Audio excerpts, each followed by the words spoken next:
안녕하세요 여러분. 오늘 하루도 평안하고 좋은 하루 보내셨죠? 우리가 지금 12지파 계속해서 공부하고 있는데요. 오늘 벌써 10번째 시간입니다.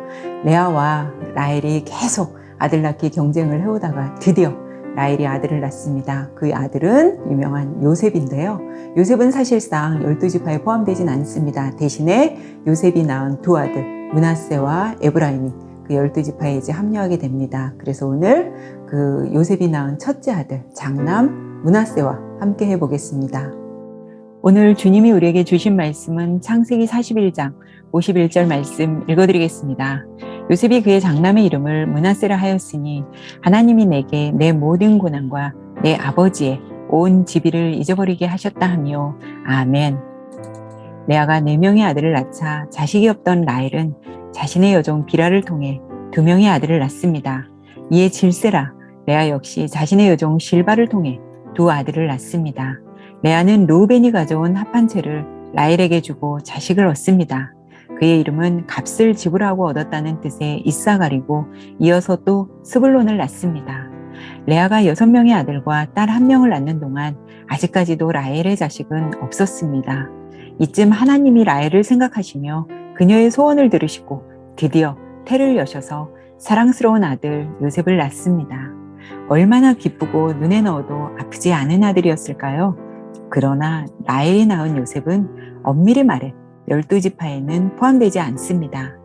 요셉 지파는 없고 그 대신 나중에 요셉이 낳은 2 아들 므낫세와 에브라임이 이스라엘의 12지파에 들어갑니다. 므낫세를 낳기 전 요셉의 인생은 어땠나요? 험난 그 자체였죠. 아버지 야곱이 그렇게 사랑하던 라헬, 요셉의 엄마도 일찍 죽고 아버지의 극진한 사랑으로 인해 형제들에게 오히려 따돌림을 받고 급기야 형제들에 의해 애굽으로 팔려 노예가 되고 불명예스러운 일로 감옥에 들어가고 그럼에도 끝까지 하나님을 믿고 신뢰한 요셉에게 드디어 기회가 왔습니다. 애굽의 왕 바로의 꿈을 해석해 줌으로써 노예에서 일약 총리로 발탁됩니다. 정말 이런 날이 올 것이라고 꿈엔들 생각해 봤을까요? 한편으로는 자신의 형제에게 당했던 그 고난과 박해, 남의 나라로 팔아버린 자신의 형들에게 복수하고 싶지 않았을까요? 그러나 요셉은 므낫세를 낳고 고백합니다. 하나님이 내게 내 모든 고난과 내 아버지의 온 지비를 잊어버리게 하셨다라고요. 진정한 용서란 무엇일까요? 용서는 잊어버림입니다. 이는 전적으로 상대를 위함이 아닌 나를 위함입니다. 나에게 잘못한 상대의 과오를 내가 잊을 수 있을 때 그 사람을 정말 용서한 것이라고 말할 수 있겠죠. 그리스도인들의 시간은 언제나 현재에 있어야만 합니다. 현재가 중요합니다. 과거에 얽매여 살지 마시기 바랍니다. 과거에 얽매여 살면 앞으로 나아갈 수 없기 때문이죠. 그럼 오늘은 요셉의 장자 므낫세 지파를 살펴보겠습니다. 므낫세의 이름의 뜻은 잊어버림입니다. 안 좋은 기억이나 과거는 빨리 잊는 것이 좋겠죠? 안 좋은 과거를 빨리 잊어버려야 미래의 새로운 영역을 향해서 떠나갈 수 있습니다. 그래서 요셉이 첫 아들을 낳자마자 자신의 지난 모든 힘든 과거를 잊고자 아들의 이름을 이렇게 지은 것 같습니다. 므낫세 지파의 별명은 나무입니다. 므낫세 지파는 팔레스타인 양쪽으로 나뉘어 요단강을 중심으로 반은 동편에 반은 서편을 차지하게 됩니다. 가운데 요단강을 끼고 좌우로 뻗어 있는 것이 꼭 나무의 가지처럼 되어 있어 붙여진 별명입니다. 그만큼 므낫세 자손의 숫자가 엄청났다는 것을 알 수 있으며 광범위한 지역을 차지했습니다.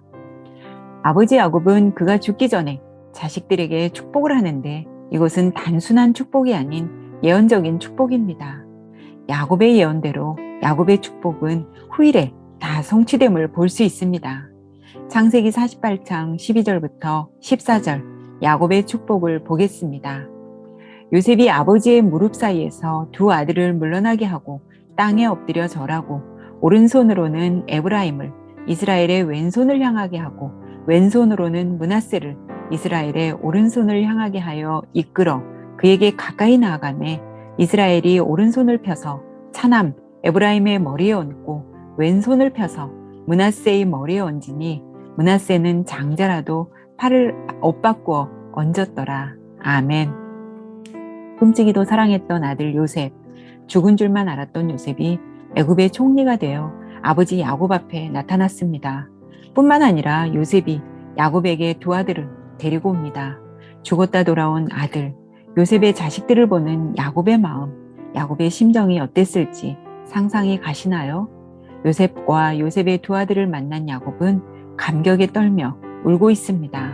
지금 야곱은 요셉의 두 아들 므낫세와 에브라임을 축복하려고 합니다. 야곱의 오른손 앞에 므낫세가 있고 왼손 앞에 에브라임이 있습니다. 요셉은 아버지가 장자인 므낫세에게 오른손을 얹어 축복해 줄 것을 기대했는데 야곱은 오른손을 차남인 에브라임의 머리에 얹는 장면입니다. 장자의 축복이 공교롭게도 므낫세가 아닌 차남 에브라임에게 돌아갑니다. 그렇다고 므낫세가 장자의 축복을 잃을 만한 실수가 없었는데 야곱은 에브라임을 축복합니다. 이 당시의 모든 축복의 권한은 전적으로 아버지에게 있었기 때문입니다.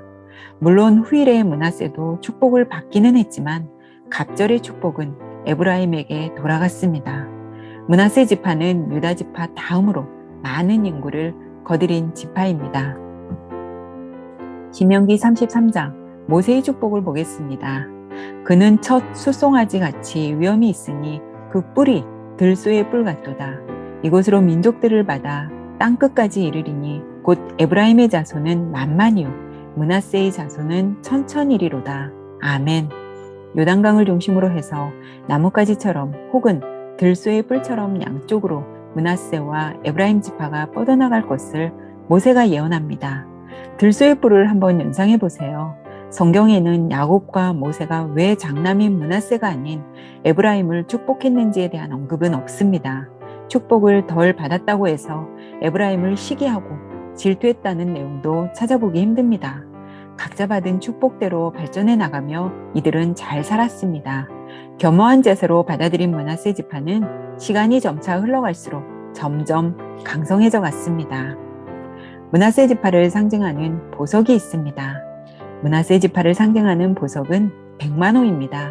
이 보석은 강철보다 강하고 녹이 잘 나지 않기 때문에 오래 둘수록 더 좋은 보석이라고 합니다. 여러 색상으로 이루어진 이 보석은 잘라서 갈고 다듬으면 다듬을수록 더 찬란한 빛을 발한다고 합니다. 처음 채석될 때에는 이게 정말 보석인가 할 정도로 볼품이 없지만 오랜 시간 잘 다듬으면서 아름다운 보석으로 변한다고 합니다.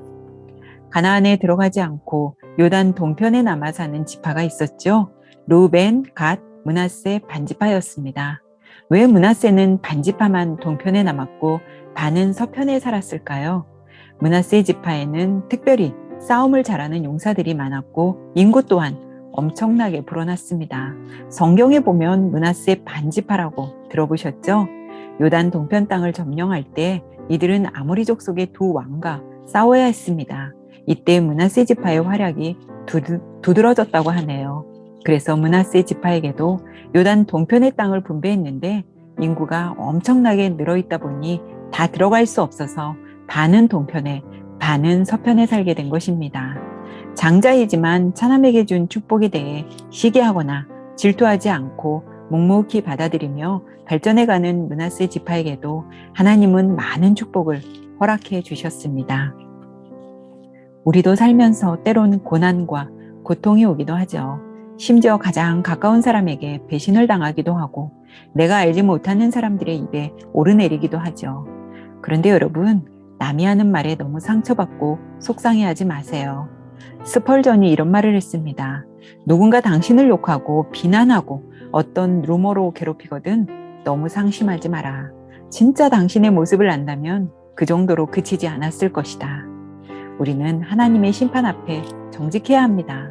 정말 우리의 모습을 다 아시는 하나님 앞에 우리는 어떤 변명을 늘어놓을 수 있을까요? 오늘 밤 나 자신에 대해 묵상하고 주무셨으면 좋겠습니다. 오늘도 수고 많이 하셨고 좋은 밤, 편안한 밤 되세요. 우리는 내일 뵙겠습니다.